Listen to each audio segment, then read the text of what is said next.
और मैं अपनी बात हिंदी में कहना चाहता हूँ। तो प्रोफेसर बसंत माहेश्वरी जी, मेरी इस प्रार्थना को सुनकर उनको जरा मेरी बात उन तक पहुंचाएं अंग्रेजी में। हमारी भाभी साहब प्रीति जी ने मोना को पकड़ लिया है और वो मेरी बात मोना तक पहुंचा ही नहीं, इसलिए मुझे भाभी साहब से दोबारा निवेदन करने की जरूरत नहीं। दोस्तों, और कौन है जिसको हिंदी समझ में नहीं आती? जरा हाथ खड़ा कर दो, क्योंकि इस हाउस में बहुत लोग बैठे हैं जो बहुत सारी भाषाएं जानते हैं और वो इस संवाद को दिल से दिल के साथ जोड़ने का काम हमारी हिंदी भी, हमारी अंग्रेजी भी, हमारी और दूसरी भाषाओं को भी साथ जोड़ेंगे। मित्रों, मैं मंच से एक माफी मांगते हुए मुझे वैसे तो अच्छी बात है, लिखा है कि समय की पाबंदी नहीं है, पर फिर भी मेरे लिए भी कोई अनुशासन तो है ही, लागू होता ही है। मैं 10 मिनट में अपनी बात खत्म करने की कोशिश करूंगा। मित्रों, आप सब जानते हैं कि ये जो हम सब मिले हैं दुनिया से, वो इसलिए मिले हैं कि दुनिया में इस साल बहुत भयानक अकाल और बाढ़ है। और जब एशिया में और अफ्रीका में अकाल और बाढ़ आती है तो यूएन केवल एक ऐसा कमीशन बनाता है जो रिपोर्ट लिख देता है, और फिर रिपोर्ट लिखने के बाद एक भी कमिश्नर उस रिपोर्ट के बारे में पूछता नहीं है कि वो रिपोर्ट एग्जीक्यूट हुई कि नहीं हुई। कमीशन रिपोर्ट बना देता है, 3-4 साल निकल जाते हैं। लेकिन इस साल ये जो ड्राउट था और फ्लड था, ये यूरोप में था, तो यूरोप के लोग जरा अपने को ज्यादा अकलमंद दिखाना चाहते हैं, इसलिए उन्होंने अकलमंदी इस बार भी की। उन्होंने कहा कि इस बार हम ऐसा कमीशन बनाना चाहते हैं जो रिपोर्ट लिखे ही नहीं, जो रिपोर्ट लिखना जानता ही ना हो, केवल काम करना जानता हो। इसलिए भारत को drought and flood peoples world commission की जिम्मेदारी मिली है, और इस जिम्मेदारी को भारत अच्छे से निभाएगा। मैं इस वर्ल्ड वाटर कॉन्क्लेव में ये भरोसा दिलाना चाहता हूं कि ये जो वर्ल्ड कमीशन बना है, peoples world drought and flood commission, ये रिपोर्ट लिखने के लिए नहीं है, ये रिपोर्ट नहीं लिखेगा। ये जिस देश के लोग अपने देश को पानीदार बनाना चाहते हैं, जो अपने देश को ड्राउट एंड फ्लड से बचाना चाहते हैं। मेरे साथ एक इजिप्ट की बहन है, इसका नाम है मोना। ये मोना अपने साइनाई पर्वत को सुखाड़ से बचाने के लिए, जब मैं इजिप्ट में था तो मुझे वहां पहाड़ पे ऊपर लेके गई। 6 घंटे ऊंट पे चलना पड़ा, आदमी मेरे पैरों से मैं इतनी दूर नहीं चढ़ सकता था, वहां लेके गई। और इस बहन ने साइनाई पर्वत के नीचे अपनी नदी को पुनर्जीवित करने के लिए अपनी माँ बाप की कमाई को लगाया है, और उस पहाड़ को पानीदार बनाने के लिए, उस इलाके को बाढ़ और सुखाड़ से बचाने के लिए ये वहां लगी है। ये बात केवल अकेली मोना की नहीं है। मैं जानता हूं, जब मैं केनिया में था तो हबसबिन में मोहम्मद आगले ने कहा, राजेंद्र भाई, यदि सरकार पैसा देगी ना देगी हम नहीं जानते, पर हम तुम्हारे साथ ये काम तुमसे सीख कर अपनी पूरी हबसबिन काउंटी को, जो पूरी की पूरी सोमालिया के बॉर्डर से जुड़ी हुई थी, उसको पानीदार बनाने का काम करेंगे। केवल आप हमें सिखा दीजिए कि हम इस वासोनीरा नदी केनिया के ऊपर से शुरू होती है और सीरिया में उसमें सोमालिया में जाके समुद्र में मिलती है। उस पूरी नदी को पानीदार बनाने का काम वहां के लोगों ने शुरू किया।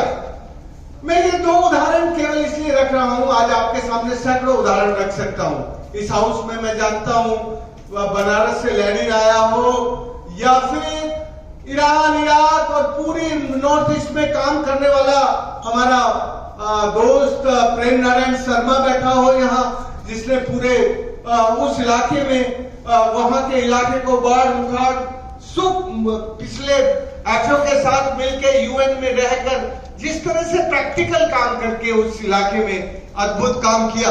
इस हाउस में बहुत लोग बैठे हैं जो सचमुच अपना काम करना जानते हैं, लेकिन ये जो हमारी शिक्षा है, ये शिक्षा हमारी विद्या को हमसे छीनती है।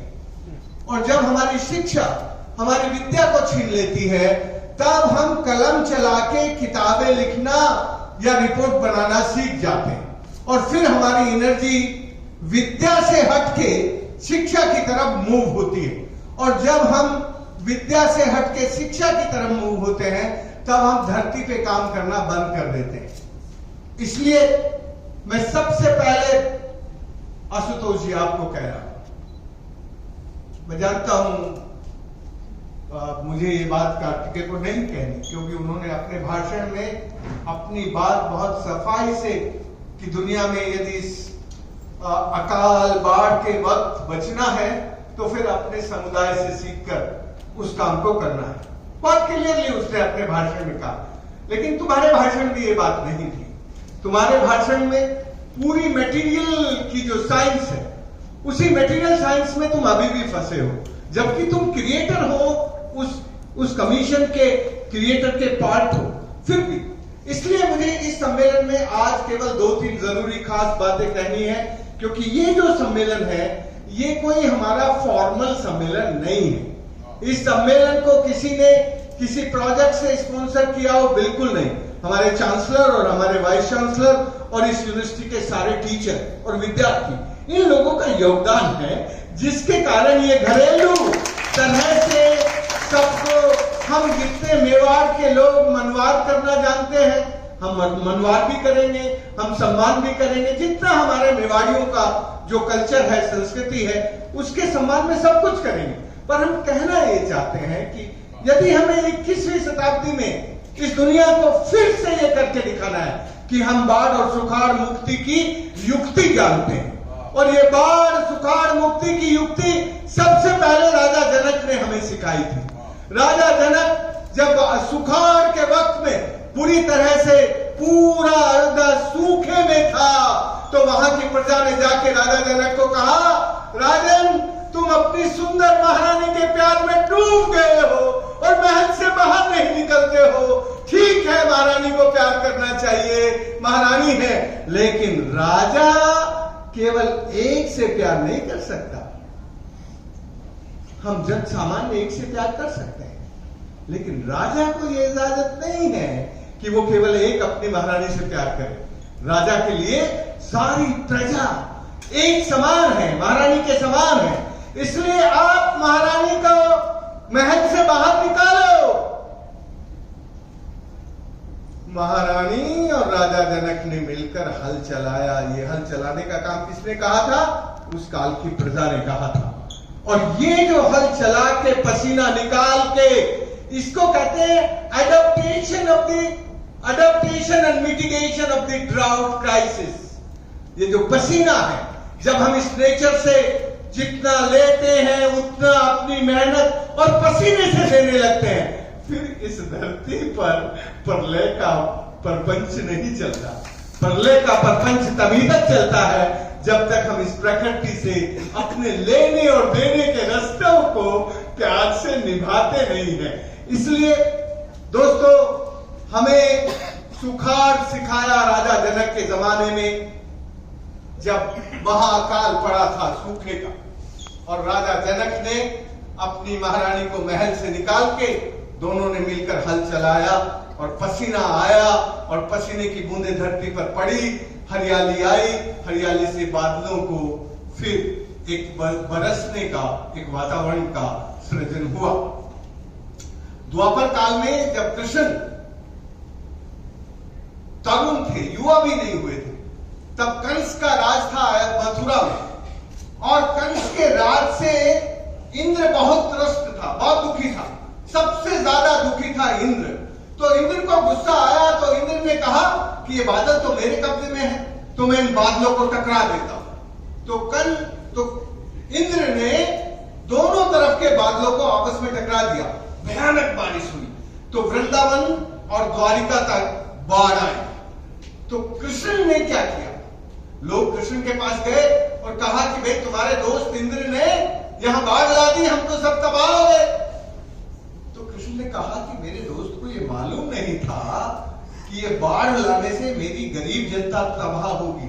उसने तो उस दुष्ट कंस को सबक सिखाने के लिए बादलों को टकराया था कि बादल आपस में टकरा जाएंगे तो कंस को जरा अकल ठिकाने पे आ जाएगी। पर ये तो हमारी प्रजा त्रस्त हो रही है, तो ऐसा करो सब मिलकर गोवर्धन पर्वत पर चलो। भगवान, एक भी गाय नहीं मरी और एक भी ग्वाला नहीं मरा। ये था adaptation of the flood. Flood के साथ हम कैसे कॉप करके उसके सॉल्यूशंस को ढूंढते हैं। ये जो मॉडर्न टेक्नोलॉजी और इंजीनियरिंग है भगवान, ये कंट्रोल करना सिखाती है। और जब हमारे मन में कंट्रोल करने का घमंड आता है तो हमारे प्यार के रिश्ते टूट जाते हैं, और जब प्यार के रिश्ते टूट जाते हैं फिर प्रकृति का क्रोध बढ़ता है। तो हम ये जो प्रकृति का क्रोध है, जिसको हम ड्राउट एंड फ्लड कहते हैं, इसके समाधान के रास्ते ना केवल भारत में, पूरी दुनिया में करने के लिए तैयार है। मैं आज कुछ नाम घोषित करना चाहता हूं। मैं भाषण देने के लिए खड़ा नहीं हुआ, कुछ काम करने के लिए खड़ा हुआ हूं। जरा कागज पेन पे लिख लेना। सबसे पहले तो इस यूनिवर्सिटी के जो कुल गुरु हैं, उनका नाम है श्री एस सारंग देवोत। वो इस यूनिवर्सिटी के कुल गुरु हैं। सबसे पहले तो ये जो world commission on drought and flood बना है, हमारे पहले कमिश्नर होंगे श्री सारंग देवोत। मैं अपनी पगड़ी श्री सारंग देवोत जी को पहनाना चाहता हूं। मेरे पास और कुछ नहीं है, मेरे पास और कुछ है ही नहीं, तो मैं ये पगड़ी आपको सादा समर्पित करना चाहता हूं। ये पहले कमिश्नर क्यों होंगे?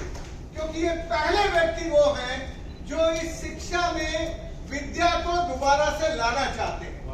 ये वो गुरु हैं जो केवल शिक्षा पर भरोसा नहीं करते, इनके मन में शिक्षा को विद्या में बदलने की खोज करने की युक्ति में ये लगे हैं।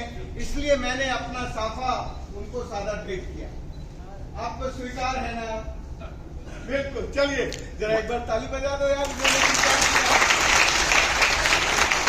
दूसरे व्यक्ति हैं जो ऑस्ट्रेलिया में हमारे मेवाड़ से जाके, जिन्होंने जियो हाइड्रो साइंस को, वहां की ऑस्ट्रेलिया की धरती के पेट की सारी नसों को समझा, वहां के एक्यूफर, वहां के फ्रैक्चर्स, और वहां बहुत काम किया। और उस काम के साथ साथ उन्होंने भारत में भी बहुत, गुजरात में बहुत अद्भुत काम उन्होंने किया था। ऐसे हैं बसंत माहेश्वरी जी। मैं चाहूंगा कि बसंत माहेश्वरी जी जरा आगे आ जाए और ये हाउस आपको देख ले। मैं ऑस्ट्रेलिया के प्रोफेसर बसंत माहेश्वरी जी से निवेदन करूंगा कि ये आज जो हाउस है आप सबसे प्रार्थना करता है, और मैं अपने दोस्त की पगड़ी उधार ले लेता हूं। और मैं अपने दोस्त की पगड़ी उधार, क्योंकि मैं कार्तिक भाई से उधार मांग सकता हूं, इसलिए तो पहनाइए ना, पहनाइए। देखिए, very good, very good, very good.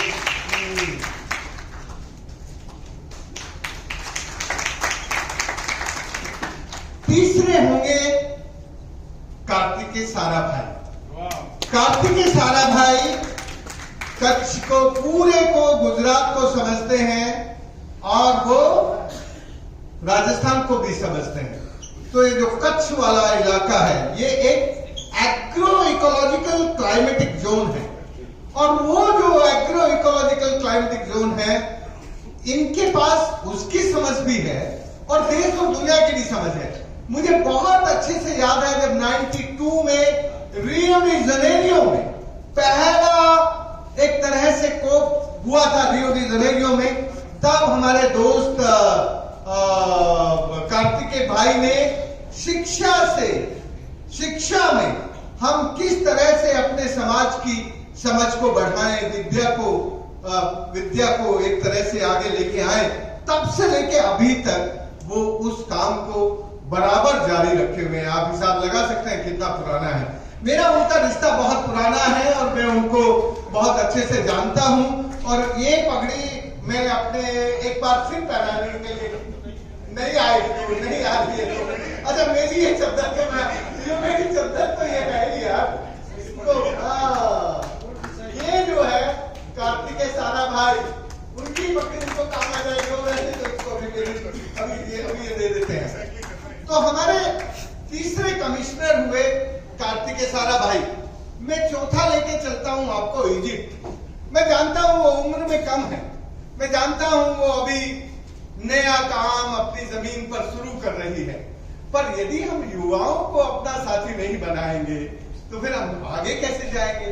तो मैं इजिप्ट की अपनी मोना बहन को निवेदन करता हूं, और आप में से कोई एक बहन आप ही आ जाइए प्रीति, जरा इसको शॉल भी उठा दीजिए। और आज तो हम भले कुछ हो ना हो, भले ही हमारे मेवाड़ में औरतों को उधार नहीं लेते, उन्होंने कहा उधार नहीं लेते। आइए just you explain to her we are requesting to for the macro climatic zone Egypt, she do the work as a commissioner on that region. You understand? Very good.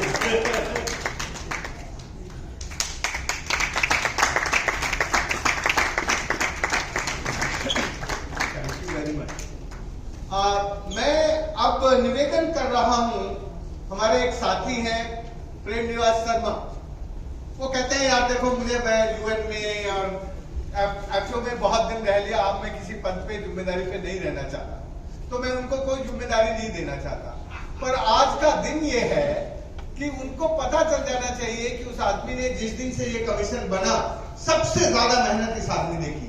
कि ये जो ड्राउट और फ्लड है, आपके पास तो वो उनका पूरा लेख आया होगा, तब से उसी दिन से लगा है कि ये ड्राउट और फ्लड और क्लाइमेट चेंज, इस सब में कैसे एजुकेशन से हम आगे जा सकते हैं। मैं चाहूंगा बीसी साहब कुलगुरु जी जरा हमारे प्रेम निवास जी को, और वो जो पद जो उनको ठीक लगेगा वो ले लेंगे। मैं अभी अपनी तरफ से उनको कोई पद नहीं देना चाहता, जो वो मानेंगे वो आ जाइए, आगे आ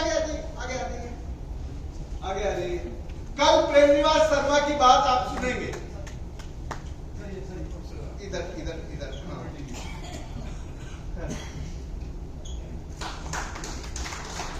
इनके लिए पूरा ड्राउट एंड फ्लड कमीशन खुला है, क्योंकि जो आदमी बिना कहे अपना काम करता रहता है उसके लिए सारे रास्ते हमें खोल के रखने होते हैं। इसलिए इनके लिए रास्ता खोल के रखा है। ये जो ड्राउट एंड फ्लड कमीशन है, तुम्हें कुछ दो शब्द बोल दें, कल बात करेंगे, चलिए ठीक है। ये जो ड्राउट एंड फ्लड कमीशन है, इसके 3 हिस्से हैं। एक है कमीशन में दुनिया के जितने भी macro agro ecological climatic and Jio hydrological zone है, मैक्रो, उस जोन में एक कमिश्नर होना चाहिए। और कमिश्नर का काम क्या है, वो पूरी लीडरशिप देगा उस रीजन में। उसकी लीडरशिप में जो काम होगा उसमें 2 लोग होंगे, एक होगा एडवाइजरी काउंसिल और दूसरा होगा जनरल असेंबली। एडवाइजरी काउंसिल और जनरल असेंबली का नंबर अभी हमने बहुत निर्धारित नहीं किया है, उसके लिए हमने खुला रखा है, क्योंकि जो भी संगठन, जो भी समुदाय, जो भी कम्युनिटी उस काम को कर रही है, उस कम्युनिटी को हम ये मौका देना चाहते हैं कि तुम global learning for the mitigation of the drought and flood, उसके लिए तुम्हें एक मंच है, एक मौका। उस मंच से तुम सीख सकते हो और उस मंच को जो तुम्हारे पास है वो दे सकते हो, सिखा सकते हो। इसलिए ये जो काउंसिल ऑफ एडवाइजरी है, उसका नंबर हमने अभी तक कोई बाउंड नहीं किया। कोई ये नहीं कहा कि ये 150 होंगे, कि जितने देश हैं उतने होंगे, ऐसा कुछ तय नहीं किया। और इसी तरह से जो मेंबर ऑफ असेंबली है, उसका भी नंबर हमने अभी तक तय नहीं किया है। जहां जहां अच्छे लोग होंगे वहां वहां हम सब लोगों को इस कमीशन में, दुनिया के ड्राउट और फ्लड के कमीशन में शामिल करने की कोशिश करेंगे। मैं जानता हूं, गुजरात, मैं जानता हूं कि अभी यहाँ हमारे एक साथी जो एक युवा है, और इस भारत सरकार में आजकल सबसे बड़ा डर ईडी का होता है। ईडी का, वो कहते हैं ना तेरे पे ईडी लगा देंगे। तो एक नौजवान जो आईआरएस है और ईडी का कमिश्नर है बंबई में, उसने अद्भुत काम किया है पानी का। और पानी के काम के लिए कोई नई शिक्षा काम में नहीं ली, पुरानी पानी की विद्या से 5 पाटिल और 5 करोड़ वाटर कंजर्वेशन मिशन इनका है। मैं उज्जवल चौहान को चाहूंगा कि उनको, उज्जवल चौहान को कमिश्नर बनाने का मेरा प्रस्ताव है। वो इस कमिश्नरशिप को भले सरकार में, मैं जानता हूं कि थोड़ी जरा अड़चने होती हैं, पर वो जरूर अपनी तरफ से अपने मन की बात, अपने दिल की बात हमें कहेंगे कि वो इस कमिश्नर में, इस कमिश्नरी में, कमिश्नरी ऑफ ड्राउट एंड फ्लड, उसमें उनका रोल वो कैसे देखते हैं। तो मैं जरा 1 मिनट के लिए माइक देता हूं और तुम अपना रोल सबको बता दो, कह दो कि देखो हम भले ही ईडी के कमिश्नर हैं, पर ये पानी की कमिश्नरी हमें कैसे लगती है वो बता दो। भाई जी का आदेश है, आदेश टाल नहीं सकता। भाई जी 3 दिन हमारे जलगांव तहसील है, वहाँ आए थे और काम देखा है। भाई जी ने जो 5 पाटिल, 5 गांव की जिम्मेदारी लेने वाला आदमी, उसको 5 पाटिल का नामांकन दिया है और एक गाना भी सुपुर्द किया है। हमने उसका थीम सॉन्ग हमारे मिशन 500 करोड़ लीटर्स को दिया है। धीरे धीरे यहाँ का मौसम बदलने लगा है, तो कभी मौका मिलेगा तो पूरा गाऊंगा। भाई जी की आज्ञा है और आशीर्वाद है, इसको स्वीकार करता हूँ। धन्यवाद। जरा मैं इसके नाम की जरूर ताली बजा दूं। नहीं तो लोग कहते हैं अरे यार मैं सरकार में हूँ, मुझे जरा दिक्कत होगी, सरकार पूछेगी कि तुम उसमें कमिश्नर कैसे हो गए, तुम तो ईडी के कमिश्नर हो। तो बिना डरे, क्योंकि उसके अंदर एक ईमानदारी है, उसके अंदर ट्रांसपेरेंसी है, वो अपने आप को दुनिया को दिखा सकता है कि देखो मेरा इसके पीछे कोई स्वार्थ नहीं है, मेरा इसके पीछे कोई लाभ नहीं है, मेरा इसमें से कुछ लेना नहीं है, मैं तो जो मेरे पास है वो दे रहा हूं। जो आदमी ऐसे बोल सकता है ना, उसको किसी सरकार से डर नहीं लगता, वो अपनी ईमानदारी से खड़ा होता है। ऐसा है हमारा उज्जवल चौहान। उज्जवल चौहान बिल्कुल उस काम में लगा है। मैं हिमालय से आया, हमारा एक दोस्त, बहुत पुराना दोस्त है सुरेश। मैं सुरेश को चाहूंगा कि वो, और उसके साथ में हमारा ये भी आ जाए, मनोहर, मानव, दोनों आ जाए एक साथ, और उनके साथ में हमारा अर्जुन पांडे भी आ जाए, तीनों एक साथ आ जाए।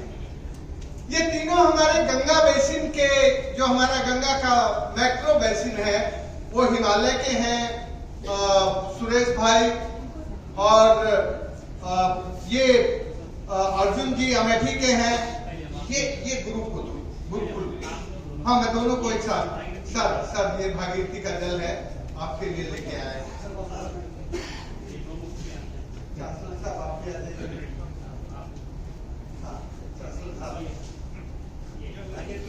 महाराजा साहब, हाँ बस वही सर आप लगा दीजिए, भागीरथी का जल लेके आए ऊपर से। भागीरथी का जल, हाँ मैं तो वही ना।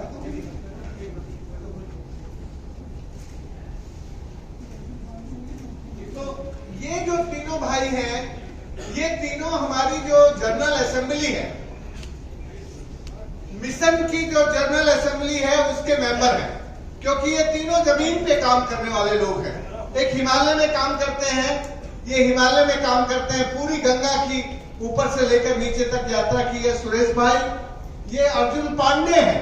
अर्जुन पांडे भी प्रोफेसर थे जियोग्राफी के, लेकिन इन्होंने जल साक्षरता की एक बड़ी मुहिम चलाई है मध्य भारत में।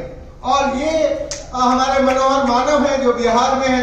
साइन तू भी आ जाना यार, फिर पीछे रह जाएगा, एक ही साथ पूरा कर देते हैं। साइन जो है मूलतः बिहार के हैं, लेकिन इस वक्त विश्व शांति के काम में लगे हैं। और ये हमारे साथ जो मेवात का इलाका है, जो मुस्लिम इलाका है, इस्लामिक इलाका है मेवात का, उसमें पानी का काम कर रहे हैं तरुण भारत संघ के साथ मिलकर, पूरी जी जान लगा के वहां पानी के काम में हमारे साथ जुड़े हैं। तो ये चारों साथी हमारे जनरल असेंबली के मेंबर हैं, 4 साथी। जरा जोर से ताली बजा दीजिए। मैं अब कुछ सिंबॉलिक ले रहा हूं क्योंकि मुझे कल और साथियों को लेना है। मैं चाह रहा था, 1 मिनट रुको जरा, दीपक आ जाओ ना यार, फिर अलग से करना पड़ेगा। आ जाओ ना आ जाओ। दीपक मालवीय जी लाला लाजपत राय संस्थान के पूरे भारत की संस्था के अध्यक्ष हैं, लेकिन इससे ज्यादा कानपुर में रहते हुए इन्होंने जो अद्भुत काम किया, उधर जाना पड़ेगा। कानपुर में गंगा के लिए जो दीपक मालवीय ने काम किया है वो अद्भुत है। तो ये जो 5 साथी हैं हमारे, ये हमारी जो ये कमीशन है, इस कमीशन के जनरल असेंबली के सदस्य हैं। जरा 5 को स्वीकार कर लीजिए, प्रणाम की ताली बजा दीजिए। आगे हम लोग आगे करेंगे, बहुत बढ़िया। और कल फिर आपकी बातें कल सुनेंगे। मैं अब कुछ साथियों को बुलाना चाहता हूं सिंबॉलिकली, जो हमारी एडवाइजरी काउंसिल में हमारे साथी होंगे। मैं अभी भारत के लोगों को बुला रहा हूं, दुनिया के बाहर के लोगों को बाद में बुलाऊंगा। सबसे पहले मैं दीपक पर्वतियार को बुलाता हूं। दीपक पर्वतियार एक यूएन की एक मैगजीन है, उसके चीफ एडिटर हैं और एक पोर्टल चलाते हैं। और पानी के काम में ये जो वर्ल्ड वाटर फोरम है, उसकी लड़ाई से लेकर अभी तक पूरा पानी के काम की चेतना जगाने में हमारे साथ जुड़े हैं। मैं इनको हमारी जो कमीशन की एडवाइजरी काउंसिल है, उस एडवाइजरी काउंसिल के तौर पर आशुतोष जी इनका नाम प्रस्तावित करता हूं और मुझे उम्मीद है कि ये हमारी एडवाइजरी काउंसिल में एक हमारे खरे साथी के तौर पर आगे निकलेंगे। मैं चाहूंगा प्रोफेसर स्नेहल दोंडे। स्नेहल दोंडे बंबई में काम करती है, पर हमारे साथ पिछले 10 सालों से नदियों को पुनर्जीवित करने के लिए, नदियों के लिए लड़ रही हैं और बहुत अब कॉलेज की, एक बड़े कॉलेज की बंबई के प्रिंसिपल होते हुए भी रात दिन उस काम में लगी है। आ जाओ स्नेहल। ये सिंबॉलिक है, जो साथी रह जाएंगे उनको कल करेंगे, पर अभी मेरी 2 मिनट और बाकी है। 2 मिनट मैं जरा पूरा कर लेता हूँ, फिर बाकी काम कल कर लेंगे। मैं 2-3 साथी और बुलाना चाहता हूँ। हमारे यहाँ एक हमारे बहुत अच्छा काम करने वाले, जो सचमुच शिक्षा को विद्या में बदलने के लिए जी जान से एक कर रहे हैं, और पूरी दुनिया में, ना केवल भारत में, दुनिया में ऐसे हमारे मनीष भाई यहाँ बैठे हैं। मैं मनीष भाई को जरा आगे बुलाना चाहता हूँ। मनीष आ जाओ आगे, और अपने दोस्त को, उसको भी ले आओ साथ में। आ जाओ भैया, आ जाओ आ जाओ आ जाओ आ जाओ आ जाओ। तो ये जो 4 साथी हैं, ये अभी सिंबॉलिक, मैं इनको अपनी असेंबली का, एडवाइजरी काउंसिल का, असेंबली का नहीं, एडवाइजरी काउंसिल का मेंबर के तौर पर इन 4 के नाम प्रस्तावित करता हूं। और इस काम के कोऑर्डिनेशन के लिए संजय सिंह को बुलाता हूं। संजय सिंह आगे आओ, आ जाओ। इसको, दीपक को भी ले, इसको भी ले आओ। आगे तुम, लेकिन तुम्हारा नाम असेंबली में है, तुम्हारा उसमें नहीं है, काउंसिल में। पर आ जाओ। कभी कभी मिक्स भी होता है, घर परिवार में कोई ये नहीं देखा जाता कि ये काउंसिल का काम देखता है कि ये उसका काम देखता है।